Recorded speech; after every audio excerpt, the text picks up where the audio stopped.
I want to bring back Michael Schnell. Mark McKinnon was an advisor to President George W. Bush and Senator John McCain and is creator of The Circus.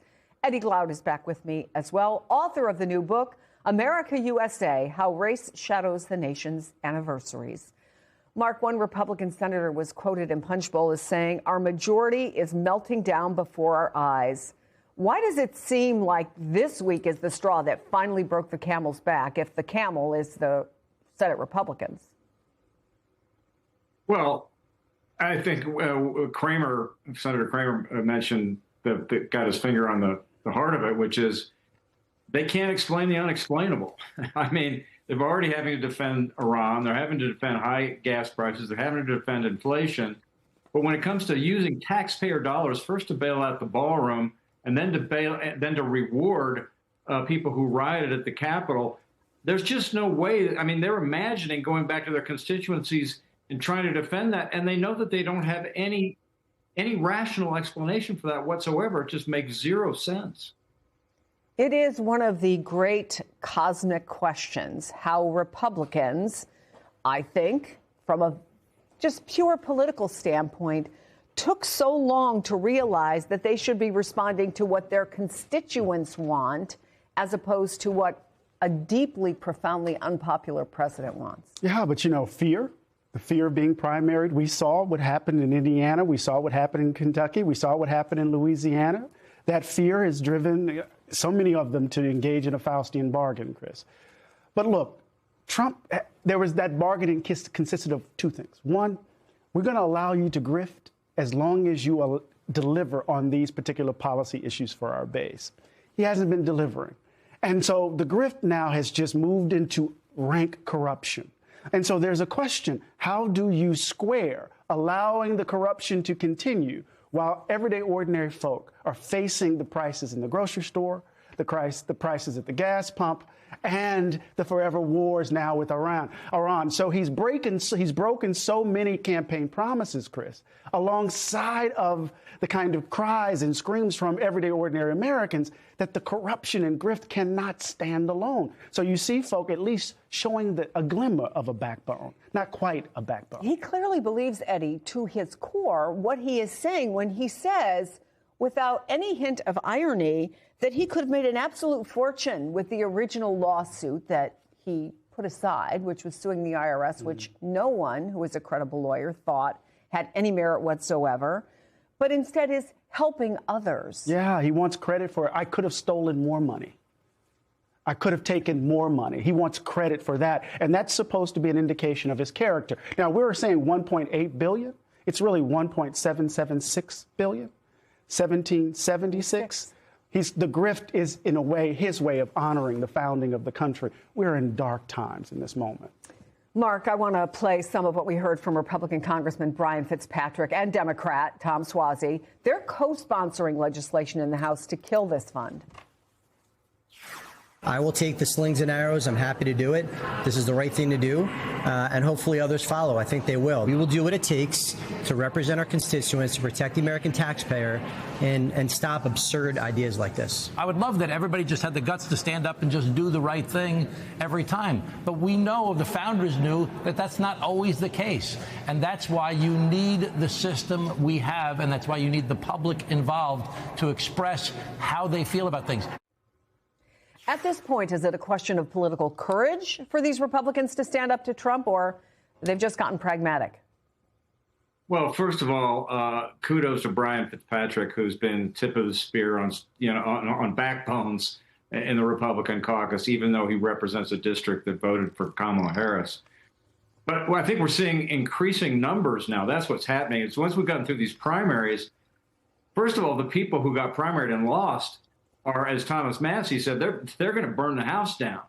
So you combine those people with the Fitzpatricks. And then what really struck me about that Republican caucus yesterday, Chris, is that the number that's being reported is that 25 Republican senators, at least, were the ones who were really upset about this. That's MAGA senators. That's not just the Tom Tillises and others who are on their way out. Michael, the anti-weaponization fund is just one example of where Republicans are pushing back in the House. Republican leaders canceled that scheduled vote on a war powers resolution It would have ended the war essentially in Iran. And they did it because it became clear Republican defectors were going to pass it. Big picture, how do you see this rift between the GOP and the White House playing out as we get closer and closer to the midterms?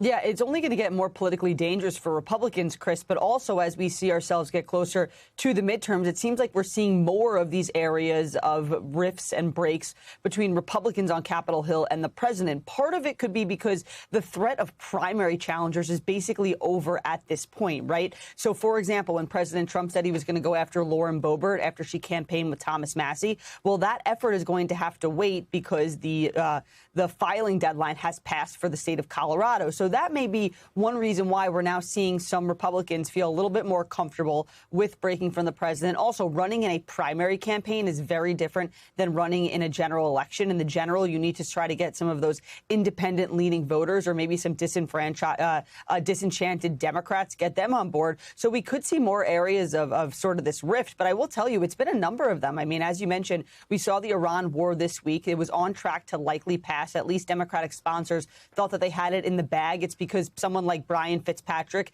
had joined the effort and supported it last week, and he was on track to do the same. Also, Jared Golden, a moderate Democrat, he's been the one Democrat to hold out on these war powers resolutions since they began coming up amid the Iran war. He said he was going to get on board with it.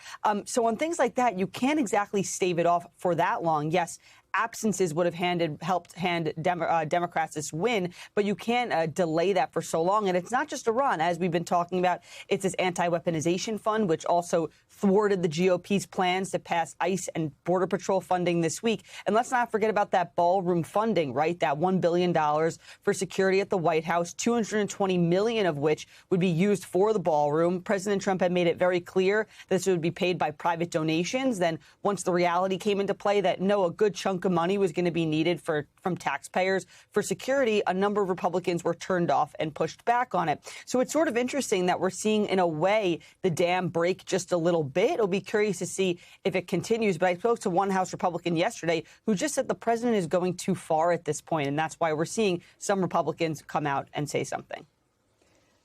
We just saw, again, the president claiming credit for the anti-weaponization fund. But listen to what he said just 2 days ago. I released them from the lawsuit, and I guess they made a settlement of some kind. I wasn't involved in the settlement. I could have been involved, but I didn't choose to be. So, Eddie, he wasn't involved, even though he could have been. Now he wants credit. Are Republicans finally figuring out that their constituents have figured out that when you have examples like that, it's not too hard to figure out what's going on? I don't know. I don't know about these Republicans. You know, we've been this kind of wishful thinking that they will have some kind of moment of clarity, moral clarity. I don't know if that's what's happening. I do know this, $1.8 billion slush fund, IRS deal that's basically going to protect his family from any kind of audits. We know that in perpetuity, we know that there was a no-bid contract for the pool in front of the Lincoln Memorial. And by the way, he knew a guy, but then he doesn't know the guy. Exactly. And we also know about Bitcoin. We also know about the family making billions of dollars. All of this has been happening, and we're not even a full 2 years in. Right? Or we're at the cusp of 2 years. So it seems to me we've been engaging in wishful thinking, waiting for these people to have a moral spine. I understand the power of the break, to see the crack. I understand that. But we need to understand we've been awash in corruption since day one. So, Mark, how do you think the president will respond to a level of pushback he has not faced before? At this point, Chris, I think that when we see the sorts of things he's doing with the ballroom, with the slush fund, he's beyond politics now, because I mean he's presumably not going to run for a third term, and you know Amy Coney Barrett says he won't, so I believe the Supreme Court will stand up if he tries to. So it's all about his vanity at this point. He's not looking at the politics of it. He doesn't really care what happens to the rest of the Republicans around him, or all he cares about is what enshrinements there are to his legacy at this point. So I keep thinking about something you just said, Eddie, which is we are in dark times. Yeah. And you and I were discussing before how people will stop us in the street and say, I don't know how you do what you do, that they understand that They're having a hard time, so they think if you live this in your everyday life, it must be hard. You told me to read the first sentence in your book. This is Eddie's new book. It's called America USA, How Race Shadows the Nation's Adversaries.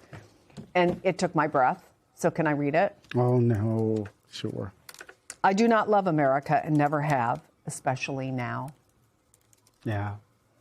Yeah, it's my attempt to kind of think about this complex relationship to this place.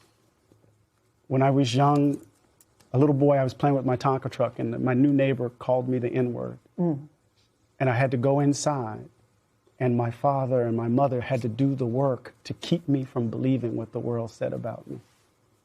So I didn't fall in love with the country. I had to learn how to survive it.